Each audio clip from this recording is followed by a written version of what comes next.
હાંજે પેમ દાદા ફૂલે કામ કર્યા ભવાડા દિવસે લગ્નમાં ગયા ને તે પીરસવા ઉભું રહેવું પડ્યું. હાંજે આવી ગયા તા ફૂલે કામ આમ તેમ જોવત ખરા પેમ દાદા કેવા ભવાડા કરે એમ.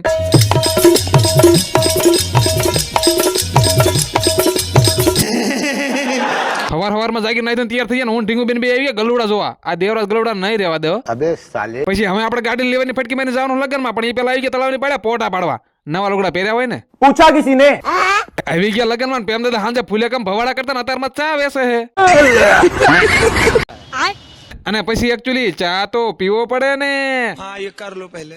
પછી બનેવીને ભાણો બન બેન બાય બાય કરીને આપણે આવી ગયા જાને રે રામ રામ કરવા. અને અમુક તો આટલું નો આલી શકતા હોય ગાડીઓ લઈને આવે હે. बात है सर, क्या बात है सर. રામ રામ ને સીતારામ બધાયને. હવે એક બાજુ મોટા પાયે વરાદન ગાડી શણગારવાનું કામ કરસાલો અને આ બાજુ મુકેશભાઈ તો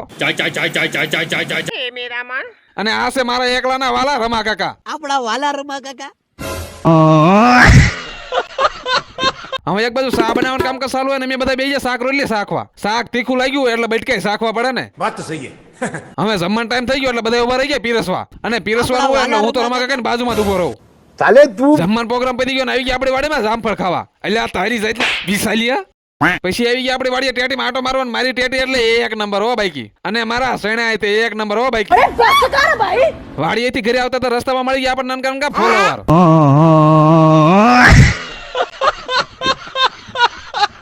જોઈ લો આખી સાયકલ વાળા ગયા કરે ને મારા વિડીયો જોવે છે. પછી ત્યાંથી આવી ગયા ઘરે આજનો વ્લોગ અહીંયા જ પૂરો. Okay tata bye bye.